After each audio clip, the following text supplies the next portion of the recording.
10월 1일 금요일 새벽예배 본문의 말씀은 열왕기상 11장 14절로 25절까지 말씀이 되겠습니다.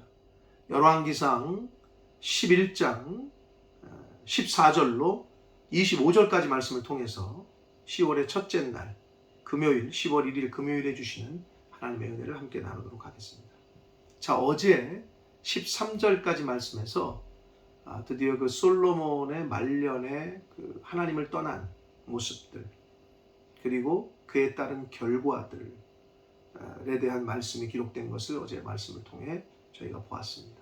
자, 오늘은 솔로몬의 대적들에 대한 기사가 실려있는 부분이에요. 솔로몬의 대적. 솔로몬의 통치 기간 동안에 솔로몬을 그리고 이스라엘을 향해서 대적하고 괴롭혔던 두 인물이 나오는데, 이 말씀 속에서 어떤 교훈의 말씀이 있는지 함께 한 절씩 보시면서 함께 은혜를 나누도록 하겠습니다. 14절입니다. 여호와께서 에돔 사람 하닷을 일으켜, 누가? 여호와께서, 하나님께서 솔로몬의 대적이 되게 하셨다. 하나님께서. 왜?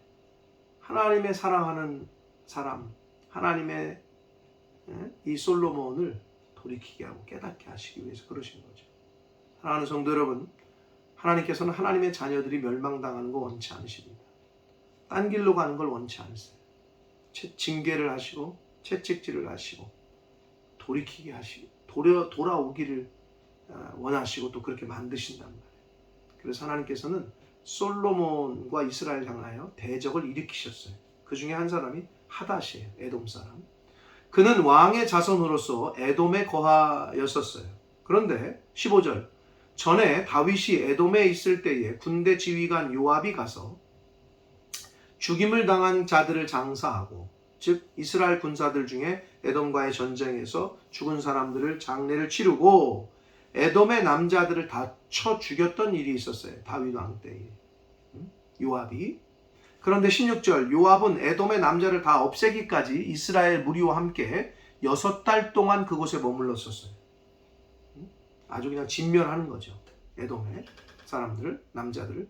17절, 그때에 하닷은 작은 아이였는데 그의 아버지 신하 중에 에돔 사람 몇몇과 함께 도망하여 애굽으로 이제 가게 됩니다. 망명을 하게 돼요. 18절, 미디안을 떠나 바란에 이르고 거기서 사람을 데리고 애굽으로 가서 애굽 왕 바로에게 나아가매 바로가 그에게 집과 먹을 양식을 주며 또 토지를 주어서 이제 거기 살게 돼요. 망명을 허락해서. 19절, 하닷이 바로의 눈앞에 크게 은총을 얻었으므로 바로가 자기의 처제 곧 왕비 다브네스의 아우를 그의 아내로 주어요. 20절, 다브네스의 아내 아우가 그로 말미암아 아들 그누밧을 낳게 되고, 다브네스가 그 아이를 바로의 궁중에서 젖을 떼게 하매 그 그누밧이 바로의 궁에서 바로의 아들 가운데 있었더라 라고 성경은 말합니다. 자, 21절, 하닷이 애굽에 있어서 다윗이 그의 조상들과 함께 잔 것과, 즉 다윗이 죽은 것과 군대 지휘관 요압이 죽은 것을 듣고 바로에게 아뢰되 나를 보내어 내 고국으로 가게 하옵소서. 하나님의 사람인 다윗은 성경에서 잔다라고 표현을 했고, 군대 지휘관이었던 요압, 다윗을 계속 괴롭혔던, 솔로몬에 의해서 처형을 당한 이 요압은 죽었다라고 성경은 말해요. 똑같이 죽은 건데 다윗은 잔다라고 표현합니다. 이게 하나님에 속한 사람들과 그렇지 않은 사람들의 죽음, 똑같은 죽음이지만 달리 보고 있다는 걸 성경은 우리에게 알려주고 있습니다. 자, 그래서 그 소식을 듣고 다윗 왕도 죽었고 요압도 죽은 걸 듣게 돼서 바로 왕에게 이 하닷이 자기를 에돔 땅으로 다시 고국으로 돌아가게 해달라고 이야기합니다. 그러자 22절, 바로가 그에게 이르되 네가 나와 함께 있어 무슨 부족함이 있기에 내 땅 내 나라로 고국으로 에돔으로 가기를 구하느냐? 대답하되 없나이다. 그러나 아무쪼록 나를 보내주십시오 라고 이야기를 합니다. 왜 그런 거죠? 지금 뭐 잘 살고 있는데 애굽 땅에서 왕족이 돼가지고, 그죠? 근데 왜 그래요? 원수 갚기 위해서, 이스라엘을 치기 위해서. 근데 그 마음을 누가 주셨다고? 하나님께서. 하나님께서 솔로몬을 향한 그 몽둥이로 사용하시려고 그렇게 하셨다는 거예요. 그 스토리를 기록하고 있습니다.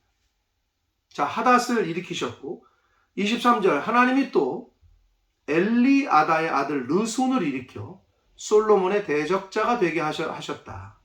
하닷도 일으키셨고 대적자가 또 르손도 일으키셨어요. 그는 그의 주인 소바왕 하닷 에셀에게서 도망했던 사람인데 24절 다윗이 소바 사람을 죽일 때에 르손이 사람들을 자기에게 모으고 그 무리의 괴수가 되어 다메섹으로 가서 살다가 거기서 왕이 됐다. 아람을 말합니다. 아람. 그래서 25절 봅니다. 솔로몬의 일평생에 하닷이 끼친 환난 외에 르손이 수리아 아람을 말합니다. 아람의 왕이 되어 이스라엘을 대적하고 미워하였더라 라고 성경은 말씀하고 있습니다. 자, 솔로몬의 대적 두 사람 하닷과 르손에 대한 기록을 오늘 우리가 읽었는데 중요한 건 25절에 있는 솔로몬의 일평생에 그래요. 그럼 무슨 말이냐? 사실은 솔로몬의 일평생 동안에 대적들이 존재하고 있었던 거예요. 그런데 이 성경 속에서 우리가 앞뒤 전후 문맥을 봤을 때 하나님을 잘 믿고 하나님의 은혜로 이스라엘 솔로몬의 왕국이 막 번성할 때에는 대적자들이 있었지만 깨갱하고 고개를 못 들 때야. 소리를 못 낼 때야. 그런데 솔로몬 왕이 하나님을 떠나고 이방신 섬기고 하자 하나님의 허락하에 이 대적들이 일어나서 괴롭히고 힘들게 했다라고 성경은 교훈하고 있는 겁니다. 사랑하는 성도 여러분, 여기서 우리가 뭘 알 수 있습니까? 하나님의 백성들은 하나님께서는 포기하지 않으셔요. 하나님의 자녀들은 하나님 버리시는 게 아니라 매질을 해서라도 회초리를 들어서라도 돌아오게 하셔요. 그래서 하나님께서 일으키셨다. 솔로몬의 대적이 되게 하셨다라고 성경은 표현하고 있습니다. 하나님과의 올바른 관계가 결국은 샬롬의 은혜를, 에이레네의 평강의 은혜를 이 땅에서 누리며 사는 가장 유일하고도 가장 첫 번째의 방법입니다.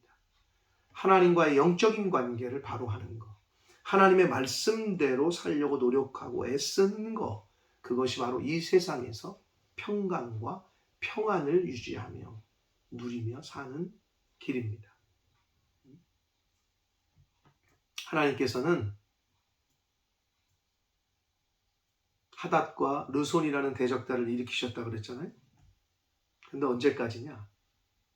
참된 회개가 있기 전까지는 하나님께서는 계속 징계를 하시는 거예요. 25절 마지막에 보면 르손이 아람의 왕이 되어 이스라엘을 대적하고 미워했다. 언제까지? 이스라엘 백성들이 회개하고 돌이키기까지. 근데 끝까지 안 돌이켜 이들이. 그게 이제 그 훗날 르호보암 때로 가고 르호보암 때 이제 분열 왕국이 돼가지고 계속 돌아오라고 그러다가 결국은 북이스라엘도 망하고 남유다도 망하게 되잖아요. 어찌 이렇게 고집이 센지. 그래서 그냥 바벨론에 망하고 아수르에 망하고 나서 포로로 끌려가고 그 온갖 고생을 하고 그래야 돌이켜. 사랑하는 성도 여러분, 참된 회개가 하나님의 징계를 멈추는 가장 유일하고도 빠른 길입니다. 죄로부터 멀어지고 끊어버리고 하나님 앞에 철저하게 회개하는 그러한 저와 여러분의 이 땅에서의 삶이 되기를 원합니다. 그리고 마귀 대적, 이 마귀들이 이 세상에서 영적인 마귀 사탄이 그리고 우리의 대적이 가장 두려워하는 것은 진실한 경건한 하나님의 성도들이지 경건의 능력이 없는 이름뿐인 교인들이 아니다. 무슨 말이냐? 솔로몬이 하나님과의 관계를 잘하고 하나님 말씀대로 경건 생활을 하며 신앙 생활을 하며 할 때에는 이 르손과 하닷이 깨갱하고 뭐 소리를 못 낼 때라고. 그 전까지는 언급도 없었어. 그런데 이 솔로몬이 하나님을 떠나고 경건의 능력이 없어지고 모양도 사라지고 허울뿐이죠. 뭐 하나님의 성전 앞쪽에 보이는 산에다가 이방 산당들을 신당들을 그냥 막 졌으니, 이 오늘날로 말하면 교회 앞에다가 철학관, 무당, 뭐 절, 뭐 이런 거 다 졌다는 거예요. 쉽게 말하면 교회 앞마당 건너편에다, 길 건너에다. 말이 되냐고. 여러분 같은 그런 목사를 그 교회 담임으로 세우겠어요? 계속 있게 하시겠어요? 안 되잖아요. 마귀 그리고 이 시대 우리의 영적인 대적들은 하나님 앞에서 진실한 경건한 그 성도들을 두려워하지, 이름뿐인 무늬만 교인인 사람들은 두려워하지 않아요. 그때부터 큰 소리를 칩니다. 그때부터 공격을 하기 시작합니다.